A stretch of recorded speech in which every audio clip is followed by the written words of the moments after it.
Chapter 3. The first years of Arthur's reign were very difficult ones. There were many kings who did not want England to be a united country. They fought bitterly against Arthur. Slowly, however, Arthur's power increased. People began to see that he was a good king. There were always many visitors to Arthur's court because people were keen to meet the young king. One day he received a visit from a queen, Morgan le Fay. She was a beautiful woman, and Arthur fell in love with her. She too fell in love with him. Arthur was sad when Morgan le Fay's visit came to an end. One day he was sitting by himself when Merlin approached. Merlin was disguised as a small boy. "Why are you sad?" The boy asked. "I have reasons for being sad," The king replied. "I know your reasons. The boy said sharply. I know all your thoughts. I also know that you are the son of Igraine and Uther Pendragon." Arthur looked at the boy in surprise. "You're wrong. He told him. What makes you think that?" "I told you. The boy replied. I know more about you than anyone else." "I don't believe you," Arthur said angrily. Merlin walked away from Arthur and came back a little while later, disguised as an old man. "Why are you sad?" The old man asked the king.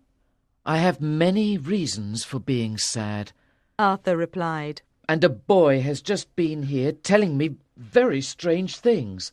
"The boy told you the truth," The old man said. Arthur looked at the old man in surprise.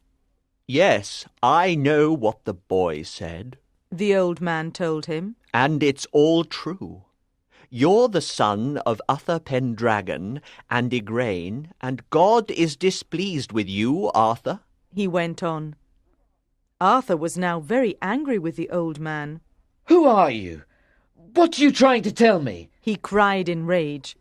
"I am Merlin." The old man said quietly. Suddenly, he resumed his own shape so that Arthur recognized him. "It's really you!" "You fell in love with Morgan le Fay. Merlin told him. She is Igraine's daughter. You have given your own sister a child. That child, who will be called Mordred, will destroy you and all your knights." Arthur found it hard to believe what Merlin had told him. He sent for Sir Ulfius to find out the truth about his birth. Sir Ulfius confirmed what Merlin had said. Arthur still did not believe the story and sent for Igraine, who came to the palace with her daughter Morgan le Fay. "I do not know the truth," Igraine explained. "I know I had a son, and that Merlin took him away as soon as he was born. But I don't know what happened to him or where he is now," "Your son is here. said Merlin to Igraine, pointing at Arthur. This is your son." The news that Arthur was Uther Pendragon's son spread throughout England. The knights now accepted Arthur as the legitimate king, and there was peace in England. Arthur lost his sword one day, and Merlin promised him a new one. The magician took the young king to a lake and asked him what he could see. Arthur looked, and he saw an arm holding a sword coming out of the lake. "This will be your new sword," Merlin said. He told Arthur that the name of the sword was Excalibur, which means very sharp. One day, Arthur told Merlin that his knights wanted him to marry. "It's a good idea," Merlin said cautiously. "Have you thought of who you might marry?" "Yes. Replied the king. I want to marry Guinevere, King Leodogrance's daughter. You remember him, don't you, Merlin? You told me how Uther Pendragon gave him the round table." Yes, said Merlin. I know who he is, and I remember when your father gave him the round table. But if you marry Guinevere... Merlin fell silent. What is it? Arthur asked eagerly. What will happen if I marry Guinevere? Merlin replied reluctantly. She will betray you. Neither man spoke for a moment. Then Arthur made up his mind. I'll marry her all the same, he announced. I love her. King Leodegrance was delighted when he learned that Arthur wanted to marry Guinevere. He began to think what he could give the couple as a wedding present. I'll give Arthur the round table that Uther Pendragon gave me, he decided. It holds 150 knights when it is full. I'll send him 100 knights as well. King Leodegrance sent the round table and 100 knights to Arthur's court. Arthur was very pleased at the magnificent gift, and he had a sudden idea. Go and find me another 50 knights, he instructed Merlin. I want the best knights in the kingdom for the round table.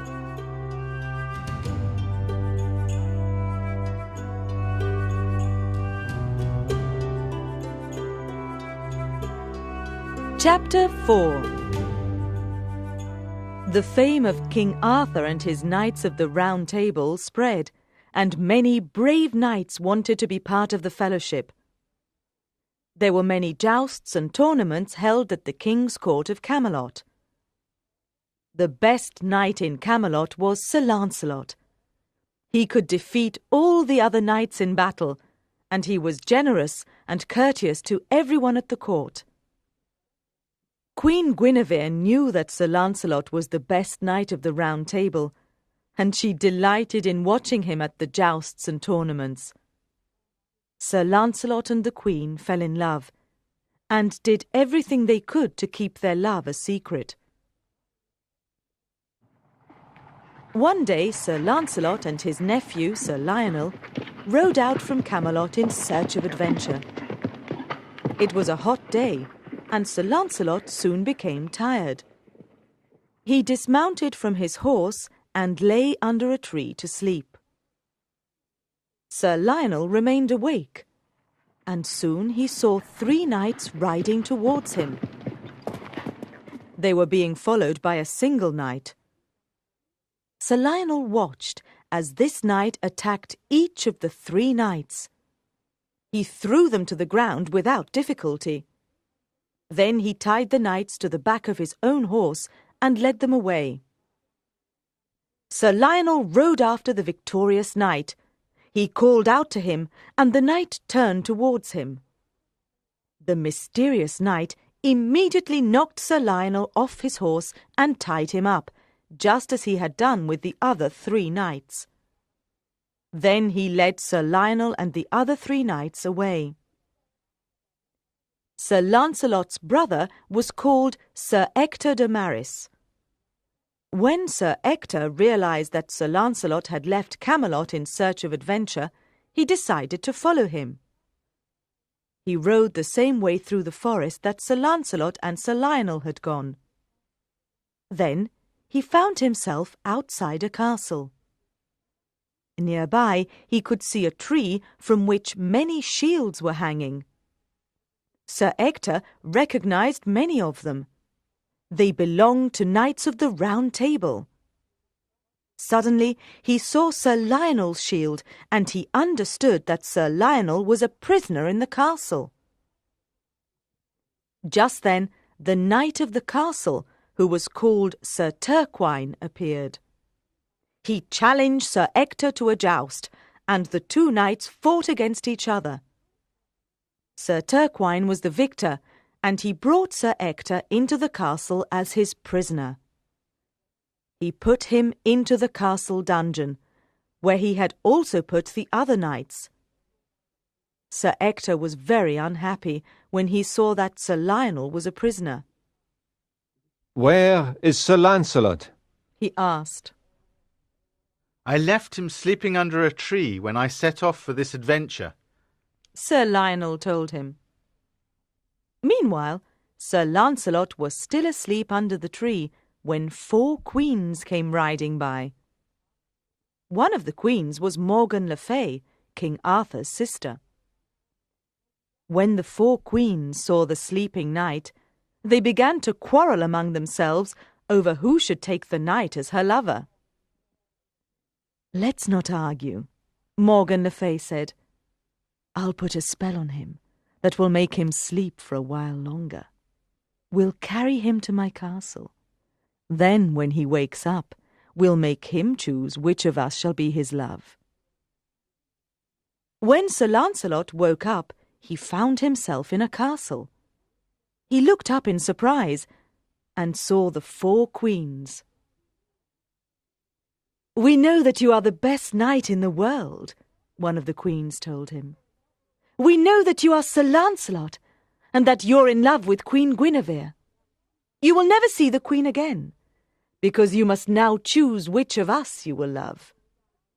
If you do not choose one of us, you'll die here in this castle."